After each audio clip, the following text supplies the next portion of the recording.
Professor Jason Harris is a corporate law expert. He's questioned ASIC's competency for quite a number of years now. He joins us from Sydney. Professor, good morning. Thanks for joining us. Good morning, Emma. Thanks for inviting me. So you've been a bit of a critic. Were you surprised at all by this report? Because it was pretty scathing. It was very scathing. I wasn't surprised, though. It was pretty consistent with the submissions that were being presented to the committee and also the evidence that was coming out in the 5 days of hearings. What about some of the findings, though, that it's comprehensively failed, there's a flawed approach, there's a bad culture? I mean, this is pretty bad. It's a damning report. I mean, ASIC's been the corporate regulator for a bit over 30 years now, and this is just the latest in a series of reports that we've had from various public inquiries and parliamentary inquiries that has damned ASIC's enforcement track record. So it's made a number of recommendations, and one of the big ones is that the report recommends that ASIC be split in two. Can you go through that for us and why it would suggest this? Yeah, certainly. So ASIC is something of a unique corporate regulator around the world. I've referred to ASIC as the omnibus corporate regulator because it's literally the regulator for everything that corporations do. And that's pretty unusual. So if we think about the Securities and Exchange Commission in the US, that has a much smaller regulatory focus than what ASIC does. ASIC is not only a corporate regulator, it's a banking regulator, it's an insurance regulator, it's a superannuation regulator, it's a stock market regulator, it's a consumer credit regulator. And they're just some of the things that ASIC is responsible for. So the key recommendation from this report is that ASIC's remit is too big, it's an impossible task. No regulatory agency could effectively comply with this, and so the recommendation is to split ASIC into a corporate regulator and a financial services misconduct regulator.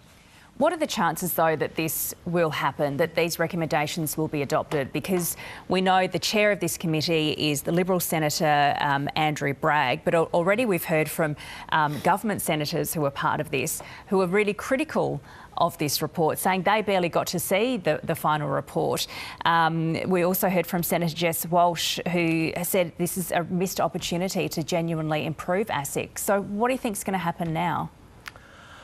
So it's difficult to predict. I mean, the government basically is saying they're not going to implement the recommendations. I think that's very unfortunate. It's easy to paint this as some sort of political report, but having read the report, it's a very thoughtful report. It got over 200 submissions in addition to the 5 hearing days. So there are a lot of practical recommendations in this report.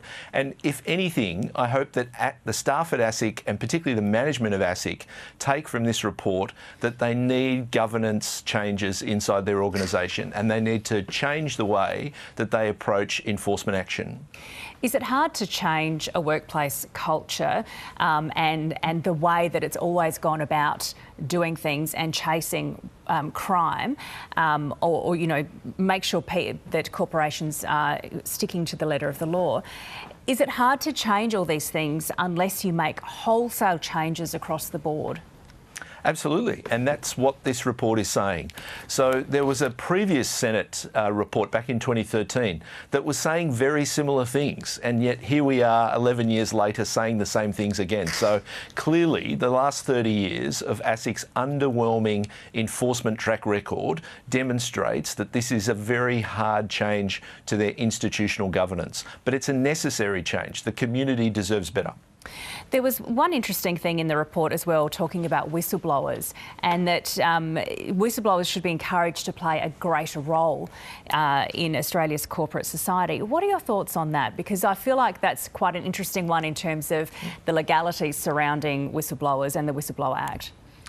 Yeah, absolutely. I mean, whistleblowers are a critical part of our corporate enforcement framework because we need people who see wrongdoing and have evidence of wrongdoing to come forward so that those problems can be addressed.